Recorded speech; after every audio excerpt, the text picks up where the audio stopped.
বাহ, এরকম যদি হয় বাড়ির বউ সুযোগে সৎ ব্যবহার করতে ছাড়বে না কেউ। বাকিটা তোমরা স্মার্ট আছো।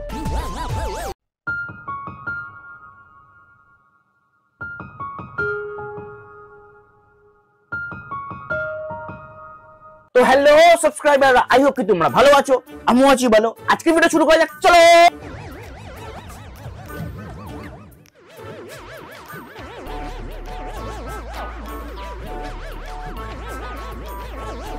লেওড়া ফুল সজ্জা করতে করতে লেওড়া চিরসজ্জায় না চলে যাস।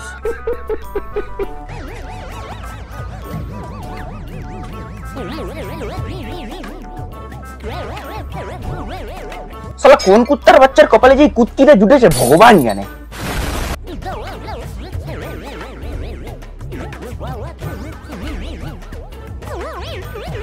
এদের ভিডিও দেখার পর যে আমাকে বলবে যে আমি বাজে ভিডিও বানাই, তাকে আমি একটা কথাই বলতে চাই, আপনি একটা সুধীর ভাই।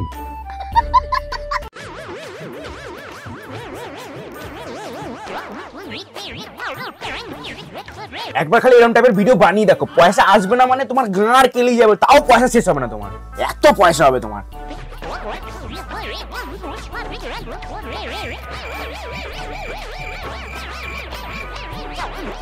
আচ্ছা ম্যাডাম, আপনি আগে এটা ক্লিয়ার করুন তো, আপনি ঢাকতে চাইছেন না দেখাতে চাইছেন? বিভৎস ভাইরাল নেট দুনিয়ার বেতাজ বাদশা।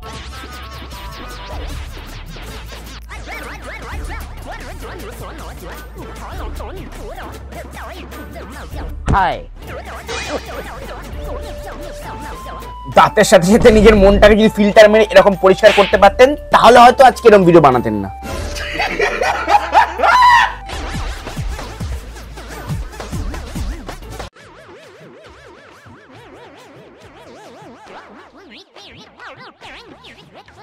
এই ধরনের ভিডিও দেখে আপনার ফ্যামিলি মেম্বার আপনাকে কি বলে একটু কমেন্টে জানাবেন তো এসে। বাচ্চারা প্লিজ এই মনোরম দৃশ্য দেখো না, দেখলে তোমরা অলরেডি পেকে আছো, পাকা প্রো ম্যাক্স হয়ে যাবে।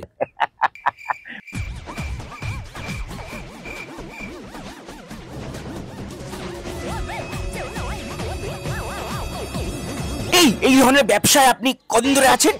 কেমন হয় ইনকাম?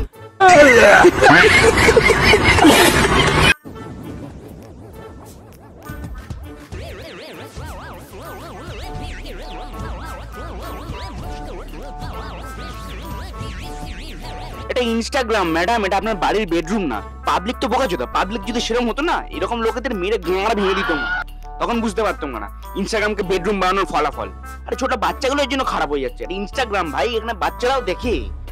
আমি মানছি যেরকম ফিড তুমি দেখবে সেরকমই আসবে, বাট তবুও কিছু কিছু সময় তো চলে আসে এই বালছাল ভিডিওগুলো, মানে এডিটিং জিনিসপত্রগুলো। আরে পয়সা কামাবি কামাতে, ভালো কিছু কন্টেন্ট যখন নেই বানাস না ভাই, বানাস না। বালছাল শুয়ে বসে টিপে টাপে লেওড়া দেখিয়ে আর কতদিন চলবে চুদির বেটি ভাইগুলো। তো ভাই আজকের ভিডিওটা করছি এখানে এন্ড। ভিডিওটা বেশি বড় করলাম না, ছোটই হয়েছে, অনেকটাই ছোট হয়েছে। আজকে তাড়াহুড়ো আছে জন্য ভিডিওটা বেশি বড় করতে পারলাম না। আর ভিডিওটা কোন পার্টটা ভালো লাগলো কমেন্ট করে জানিও। আর ভিডিওটা টোটালি এন্টারটেনমেন্টের জন্য বানানো, আর এন্টারটেনমেন্টের মধ্যেও কয়েকটা কথা আমি এমন বললাম যেগুলো গায়ে লাগার মতো, গায়ে লাগলে তারা যেন কাজগুলো না করে। আর ব্যাস এটুকুই। আমি কাউকে ডাইরেক্ট হেট করে বা তুমি এটা করেছো কেন, আমি তো কাউকে বলতে পারি না, এটা আমার মনের কথা আমি বললাম। গায়ে লাগলে আমাকে সত্যি কিছু করার নেই, সত্যি বলছি ভাই। তো চলো